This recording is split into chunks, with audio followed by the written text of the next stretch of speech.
Welcome back to Real Phonies, where we take a love for movies and television and combine it with very little knowledge about movies and television. I'm your host, Christian. Joined with me are my co-hosts, Joseph. Yellow. And Jehu. Back again, we were worried. Yeah. We thought Joseph made an executive decision and you were gone. Well, I haven't got to listen to last week. Did anybody do caca for me? I feel like if you have a guest instead of me, I think they should be required to caca. I don't think we could have got Zach to caca. Oh, man. I think that's the new rule going forward. Well, if you haven't listened, you should go back and listen to our Decade in Review episode. You can find it wherever you find your podcasts, like iTunes, Google Play, and Stitcher. We're going to do our local news. Our local Not news? local news, our weekly news. You are not prepared for this. Where's Ian? I know. Ian, this is Ian's job. First thing, Christian Bale apparently going to the Marvel Universe, going to be in Thor, Love, and Thunder. This is like breaking news. It's rumor at this point. Just happened, yeah. It's rumor at this point. I mean, all the trades are reporting that he's in talks. Yeah. I feel like this was... He talked to Matt Damon on Ford versus Ferrari and was like... Matt Damon was like, just show up and fuck around for a minute and they'll give you a big paycheck. It'll be a blast. That's true. Matt Damon is in Ragnarok, right? Yeah. And, and people who wouldn't usually give a shit about Christian Bale will see him. So, yeah. I don't feel like he cares about that part, though. Yeah. But I do wonder if he's just interested in having a good time. Yeah. He looks like he's never had a good time in his entire fucking life. I would agree accurate. with that. Any ideas on who he would be playing? Well, I don't want to... Because you had the prediction that I'm into, so I'm not going to say it. Yeah, I think he's Beta Ray Bill. I think he has a very horsey appearance about his face, and I think he would be a great Beta Ray Bill. Even if it's just CGI, he's a physical actor, and I think I could hear his voice coming out of a horse's mouth, so... Well, and also Beta Ray Bill has, a more normal form and then his big monster form. So he could, they could switch between the two. Yeah. For those who have never heard of Beta Ray Bill, he's Horse Thor. Yeah. He's Horse Thor. Yeah. It's from space. Just easily the best Thor comic story ever. Beta Ray Bill. Every time there's a new movie, it's like, is this one going to be Beta Ray Bill? But he's essentially a guy who shows up that looks like a monster and fights Thor. And Thor thinks he's just a monster enemy until he's the first guy to ever pick up the hammer besides Thor. What is his race again? I don't remember. I can't remember. But they're in Endgame. That's who... Yeah. Gamora and Nebula are fighting in the 2014 version. Second thing, Hitchhiker's Guide to the Galaxy. We're remaking it again, coming to Hulu in 2021. I like the book. I like the 2005 movie. I've never seen the BBC version. I didn't know there was a BBC version. There is an old BBC version. I don't like the book, and I was really disappointed in the movie, but I am still weirdly excited about this. How could you be disappointed? Correct. In something you don't like. Yeah. It's a fair question. Yeah, because as you and I had talked about earlier, the casting was perfect.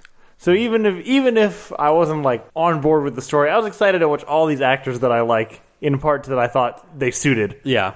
For some reason, I always get the movie version of Hitchhiker's Guide mixed up with what was the Alien movie with David Duchovny that wasn't the X-Files? Evolution. For some reason, I get those two movies mixed up. Those are really different movies. Yeah, those are very different movies. I like Evolution. I like Evolution, too. It's real dumb, but it's pretty fun. Yeah. I don't think you're going to get a better cast for this than the movie, but maybe you can be more faithful to the book, which, according to Joseph's opinion, might not be a good thing. The big thing that's actually, I think, probably the biggest piece of news is we finally saw New Mutant shit. Yep. And we have a release date for it. And it's in 4 months. Yep. What do we think of the trailer, guys? It's not bad. I like the trailer. As a fan of the era of comics that this is based on, they got this casting dead on. Yeah. They look and act exactly, which is not something that the Fox movies were really known for. Fox was more like executive casting, where it's like, I'm going to show how cool I can do shit by making this bold decision. Whereas this seemed more like Marvel casting, where it's like, oh, they got the right people to play these parts as they're intended to be. Ian, famously not here today, said in our text thread that it was... The casting is such a perfect, this movie was filmed 3 years ago, and you can tell. Yeah, it's a weird little time capsule. Because you have Maisie Williams, hot on Game of Thrones when Game of Thrones was still popular. Yep. You had that ugly dude from Stranger Things, because Stranger Things just came... Hot off Stranger Things. Yep. While he was still a child. Correct. Yeah. Anya Taylor-Joy, hot off of Split. Yep. All three of these people have kind of soured since then. Right. But, I said this... I'm pretty much done with. I could go the rest of my life and never hear another brick in the wall, Right. whatever part that one is. But it makes sense in a franchise where we send kids to war and they live in a boarding school. I think it is weird to me that of all the Pink Floyd songs, that's the one that's the most classic rock radio staple. Yeah, because it's sort of almost dancey. Yeah, But yeah, it fit with this trailer. Usually, I'm glad they didn't get some modern artist do a slowed down, sexy, creepy version of it. Yeah, that's a good point, actually. But that would have been worse. Yeah, I kind of have hope for this. I mean, I feel like Disney has no problem just trashing it if they thought it wasn't going to be good. They didn't spend any money on it. And, I mean, it could, I think one of the things we're looking at it going before this is, well, when they do put this out, it's not going to count. But it might count. If they go with the X-Men as already established in the Marvel Universe, they've already been around, then there could already be a New Mutants. So, I mean, this could be part of the Marvel Universe if it's successful. If it's not, they'll sweep it under the rug. What's weird to me about that is that, because I think you're right. I think there's actually a reasonable chance this movie will be in canon. Right. And it will be the one movie Fox refused to release. Right. And Disney's like, I mean, and to be fair, it's all profit for them. Right. Whatever they make, like, they didn't spend it. I mean, they spent $60 billion to buy Fox, but right.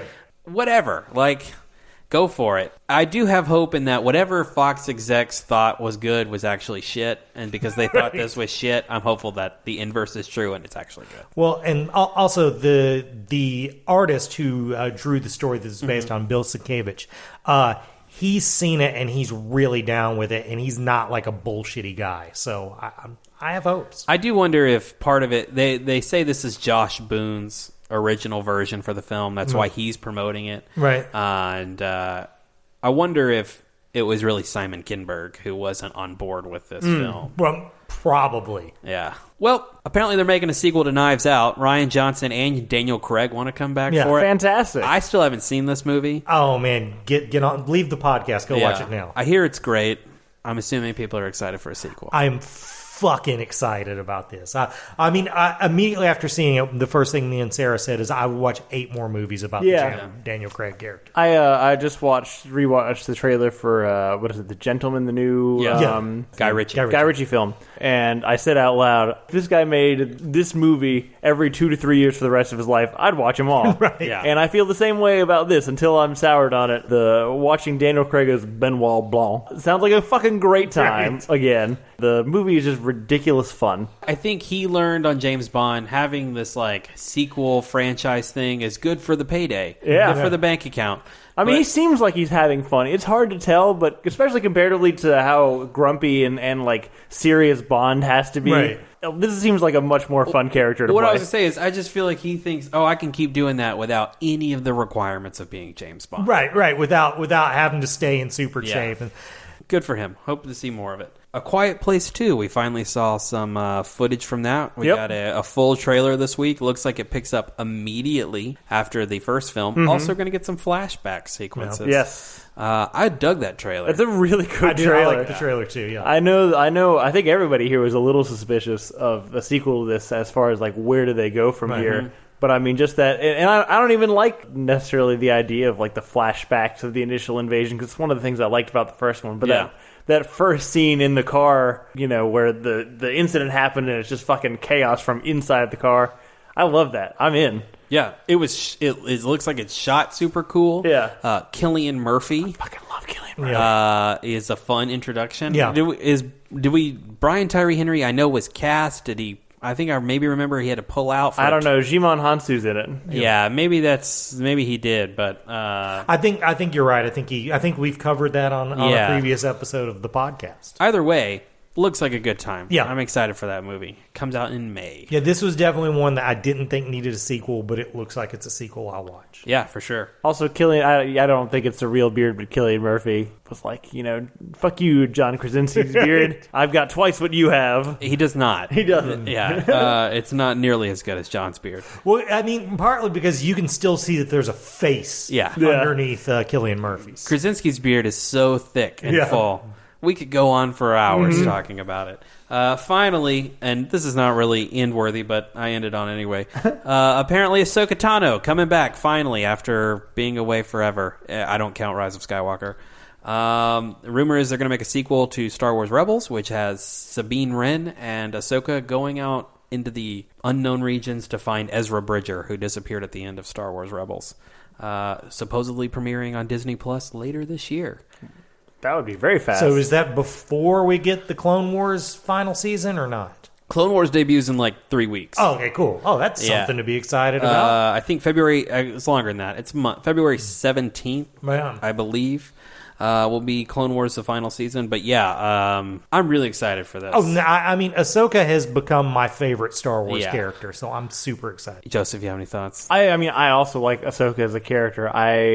There's always a hesitancy in adding a new chapter because what you have is already so good. Right. But it's the same people who made her what she is, so I can only imagine it's going to be handled with care. Her arc in Rebels is maybe my favorite thing in Star Wars. Like, it's so freaking good. Also, it sounds like it will be taking place at the same time as The Mandalorian, so there's a chance we could get some sort of crossover. For sure. There's a whole response to is she dead or is she not in Rise of Skywalker. Dave Filoni seems to have been fanning those flames that she's not dead.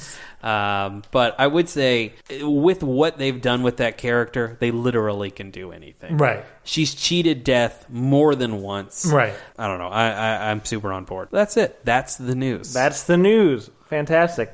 So join us a little bit later this week. It's probably a little late to the late on the uptake, but we're going to go back and review Watchmen. HBO's Watchmen specifically. Right. The sequel series. I think we should just do the graphic novel only. Okay. We'll be really late to the party. Yeah.